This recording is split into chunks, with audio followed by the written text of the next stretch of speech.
यह वीडियो केवल सामान्य जानकारी के लिए है। कोई भी दवा लेने से पहले डॉक्टर से सलाह अवश्य लें। अगर कोई वीडियो देखकर दवा लेता है तो वह खुद जिम्मेदार होगा।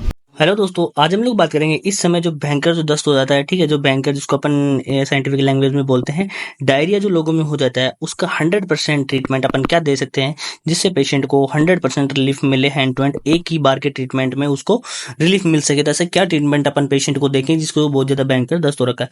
उसमें सबसे पहले अपन लक्षण के बारे में देखेंगे। तो पेशेंट को सबसे क्या होगा, फ्रिक्वेंटली बार बार उसको लूज स्टूल, ठीक है, बार बार उसको स्टूल पास होगा, ठीक है, फ्रिक्वेंटली वाटर स्टूल, मतलब उसको जो स्टूल पास होगा एकदम पतली वाटर स्टूल, मतलब एकदम पानी की तरह ही उसको स्टूल पास होगा, बिल्कुल पतला, ठीक है।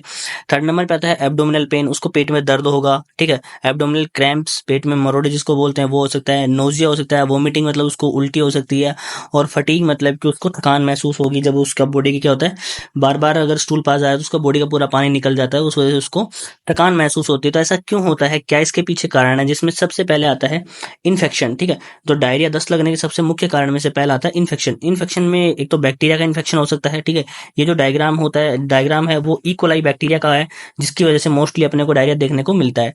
सेकंड नंबर में किसी वायरस के इन्फेक्शन की वजह से भी हो सकता है, ठीक है। तो अगर किसी के बैक्टीरिया और वायरस का इन्फेक्शन हुआ तो उस वजह से भी अपने को दस्त लग सकते हैं, डायरिया हो सकता है। सेकंड नंबर पे आता है फूड पॉइजनिंग। फूड पॉइजनिंग मतलब कि बाहर का बहुत ज्यादा ऑयली फूड खा लिया, अपने पेट से पच नहीं रहा है, तो वो क्या करेगा, तो वोमिटिंग हो जाएगी, या फिर उसको क्या होता है, और डायरिया हो जाएगा पेशेंट को, ठीक है। तो इस वजह से भी, फूड पॉइजनिंग की वजह से भी डायरिया और वोमिटिंग बहुत ज्यादा देखने को मिलती है।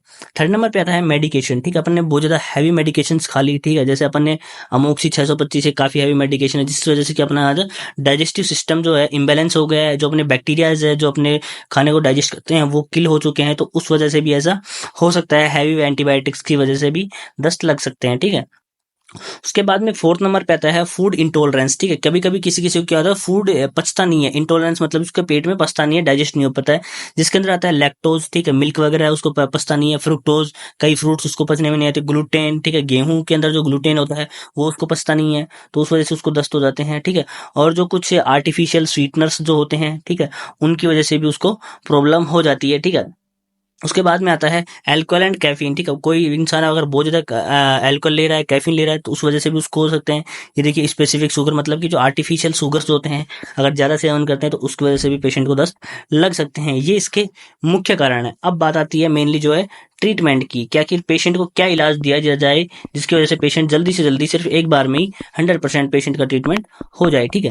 तो उसके बारे में हम लोग सबसे पहले देखते हैं। अपने को पेशेंट को आते ही सबसे पहले उसको जो फ्लूइड लॉस हुआ उसका, ठीक है, और उसकी जो बॉडी के अंदर जो इलेक्ट्रोलाइट इंबैलेंस हुआ उसको बैलेंस करने के लिए अपने को आरएल फ्लूइड उसको लगाना पड़ेगा, रिंगर लैक्टेट, ताकि उसको खाना बचे, उसका जो इलेक्ट्रोलाइट इंबैलेंस है वो कंप्लीट हो। तो एक कंप्लीट आरएल जो है 500 ml की, ठीक है, उसको आईवी रूट के थ्रू अपन देना स्टार्ट करेंगे, ठीक है। जैसे ही अपन ने आरएल लगाई उसके बाद में अपने को क्या करना है, आरएल लगाने के बाद में आईवी रूट से अपने को इंजेक्शन पेंटो 40 mg का एक इंजेक्शन जो है उसको आईवी रूट से, स्टेट आईवी रूट से एंड टू एंड अपन देंगे, ताकि उसके पेट की जो एसिडिटी है, ठीक है, जो डाइजेस्टिव सिस्टम इम्बेलेंस हो रखा है उसकी जो एसिडिटी हो रखी है वो खत्म हो, ठीक है।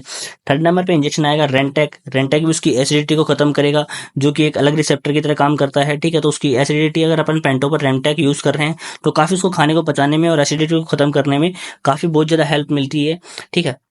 उसके बाद में अगर जो अपने को जरूरत पड़ेगी एक एंटीबायोटिक की, क्योंकि अगर हो सकता है कि किसी बैक्टीरिया की वजह से, किसी वायरस की वजह से उसको डायरिया हुआ है, तो उस वजह से उनको किल करने के लिए अपने को मोनोसेफ इंजेक्शन का यूज करना पड़ेगा, जिसके अंदर आता है सेफ्ट्राइएक्सोन। 1 ग्राम का इंजेक्शन जो है उसको अपन आईवी रूट से देंगे, ठीक है। आईवी रूट से उसको एएसटी करके अपने को ये इंजेक्शन लगाना है, टेस्ट करके कहीं रिएक्शन तो नहीं कर रहा है, फिर उसको डायरेक्टली अपन आईवी रूट से इंजेक्शन देंगे, ठीक है, ताकि उसके जो बैक्टीरिया वायरस है वो किल हो, ठीक है। फिफ्थ नंबर पे जो आता है इंजेक्शन अमिकासिन 500 mg, ये भी एक एंटीबायोटिक है। वो भी अंदर जब मान लेते हैं किसी प्रोटोजोआ का इन्फेक्शन हुआ है, बैक्टीरिया का इन्फेक्शन हुआ है, वायरस का इन्फेक्शन हुआ है, तो एक वाइड रेंज कवर करने के लिए अपन यहाँ पे डबल एंटीबायोटिक यूज करते हैं, ताकि ज्यादा से ज्यादा बैक्टीरिया को क्या है वो किल किया जा सके, जो कि अपनी बॉडी के लिए हार्मफुल है। तो ये दोनों जो इंजेक्शन है, दोनों को एएसटी करके आईवी रूट के थ्रू दिया जाता है। वो भी स्लो आईवी देना है, बिल्कुल धीरे धीरे देना है। अगर आप ज्यादा स्पीड से दोगे तो पेशेंट को वोमिटिंग हो सकती है, ठीक है। इसलिए बिल्कुल स्लो आपको ये दोनों इंजेक्शन पेशेंट को देने होते हैं। जैसे अपन ने ये इंजेक्शन लगाया उसके बाद में क्या करना है, कि पेशेंट को जैसे फ्लूइड लग रहा है तो कभी कभी क्या होता है, उसको ठंडी लग जाती है, ठीक है, ठंडी लग जाती है, उसको शीवरिंग मतलब कंपकंपी हो जाती है, ठीक है, पेशेंट को बुखार से चढ़ने लग जाता है, तो उसको रोकने के लिए अपने को इंजेक्शन डाइक्लोफेनाक 3 ml का जो इंजेक्शन आता है उसको अपन आईवी रूट के थ्रू हैंड टू हैंड लगा देंगे, जैसे ही अपन ने आरएल लगाया, ताकि उसको ये ठंडी लगने वाली प्रॉब्लम ना हो, शीवरिंग कंपकंपी उसको ना चढ़े, उसको बुखार होने की प्रॉब्लम बिल्कुल भी नहीं हो। तो उसके से बचने के लिए अपने को उसको डाइक्लोफेनाक 3 ml का इंजेक्शन लगा देना है, ताकि उसकी थकान उसकी वजह से जो बॉडी में दर्द हो रहा है वो भी बिल्कुल खत्म हो जाएगा। अब जैसे ही अपनी आरएल खत्म हो गई, उसके बाद में अपने को क्या करना है, मेट्रोजिल 100 ml, ठीक है, जो इन्फ्यूजन जो आता है मेट्रोजिल 100 ml का, वो अपने को पेशेंट को देना है, वो भी आईवी रूट के थ्रू हैंड टू हैंड, जैसे आरएल खत्म होती है उसको हटा के अपने को मेट्रोजिल 100 ml लगानी है, ठीक है। अगर आप ये लगा चुके हैं, उससे ठीक नहीं हो रहा है या पेशेंट की ज्यादा प्रॉब्लम है, तो आप उसको मेट्रोजिल की बजाय, ठीक है, उसको ऑफ्लोक्सिन फ्लूइड देंगे, ऑफ्लोक्सिन 100 ml जो आता है, ठीक है, वो उसको आईवी रूट के थ्रू देंगे अपन हैंड टू हैंड, ठीक है। अब जैसे ही अपन ने उसको आईवी ये इतना सारा ट्रीटमेंट उसको दे दिया, तो उसके जो इलेक्ट्रोलाइट्स है वो बैलेंस हो जाएंगे, ठीक है। पेशेंट का जहाँ यहाँ पे डायरिया वो है 100% ट्रीट होने वाला है, ठीक है।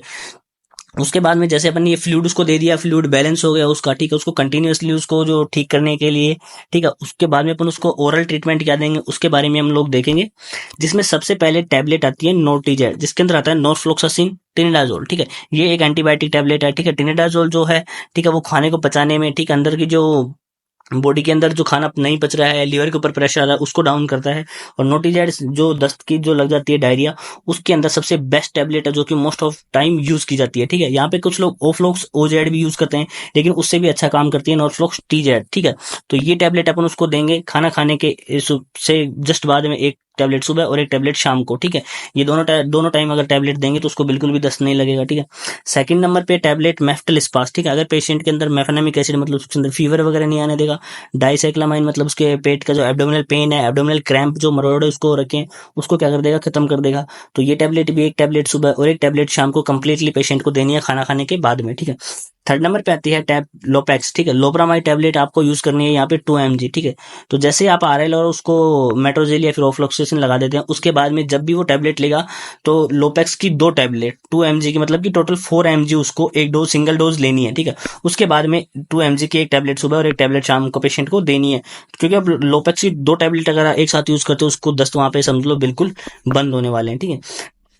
क्योंकि डॉक्टर प्रैक्टिशनर ज्यादातर यही करते हैं कि उसको लोपेक्स की 2 टैबलेट एक साथ खिला दें, ताकि उसके दस्त क्या है बिल्कुल रुक जाते हैं, ठीक है। बाद में जो ट्रीटमेंट ओरल ट्रीटमेंट वो कंटिन्यूसली रहता है, ताकि उसके दस्त क्या है बिल्कुल खत्म हो सके। तो ऐसे ही आपको करना है, ठीक है। उसके बाद में जो टैबलेट आती है वो है टैबलेट मेट्रोजिल, ठीक है, जो कि प्रोटोजोल इन्फेक्शन को, ठीक है, लीवर के ऊपर प्रेशर नहीं आने देती, खाने को पचाने में बहुत ज्यादा हेल्प करती है।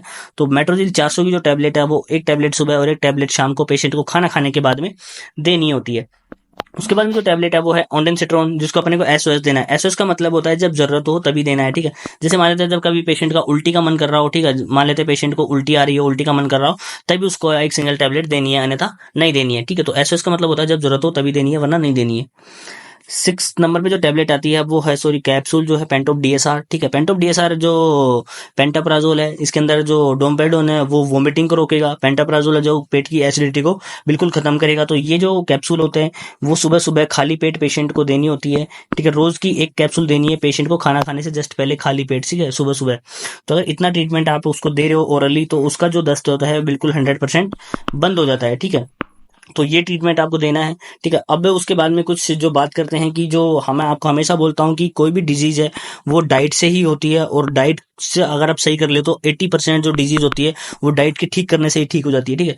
तो इसमें आपको ध्यान रखने वाली बात यह है कि आपको क्या क्या नहीं खाना है, उसका सबसे पहले मेनली ध्यान रखना। आपको पोटैटो, ठीक है, आलू जो कि पेट में जाके गर्मी करता है, पचाने में थोड़ा मुश्किल होता है, ठीक है, तो आलू आपको बिल्कुल नहीं खाना है। मिल्क और मिल्क से बने हुए प्रोडक्ट्स, ठीक है, तो क्या पता लैक्टोज इंटॉलरेंस की वजह से उसको हुआ हो, तो अगर मिल्क हो सके तो उसको अवॉइड करें जब तक कि आपके दस्त ठीक नहीं हो जाते, ठीक है।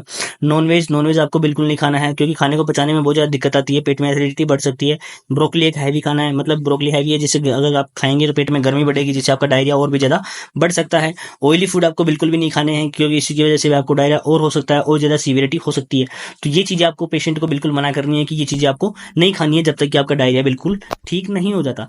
अब खाने के लिए क्या क्या बताना है, पेशेंट को दलिया खिलाइए, खिचड़ी खिलाइए, जो कि हल्का खाना है, जल्दी से पच जाएगा, ठीक है। ओट्स खिलाइए, खिलाइए, प्लेन राइस खिलाइए, ठीक है। प्लेन राइस उसको जो फ्राइड राइस वगैरह नहीं देने, कि बिल्कुल प्लेन राइस आपको देने हैं, ठीक है। बनाना उसको खिलाइए, टोस्ट उसको खिलाइए, और उसको बार बार से पानी पिलाइए, ठीक है। क्योंकि जो बॉडी के अंदर जो पानी की जो कमी है उसको कंप्लीट करने के लिए अपने को प्लेंटी ऑफ वाटर्स, मतलब उसको बार बार पानी पिलाना पड़ेगा, ठीक है। अगर इतना आप करते हैं तो पेशेंट मतलब कि 101% यहाँ पे पेशेंट ठीक होने वाला है, ठीक है। तो ये ट्रीटमेंट जो वही डॉक्टर्स के द्वारा यूज किया जाता है जिससे पेशेंट को 100% रिलीफ मिलता है।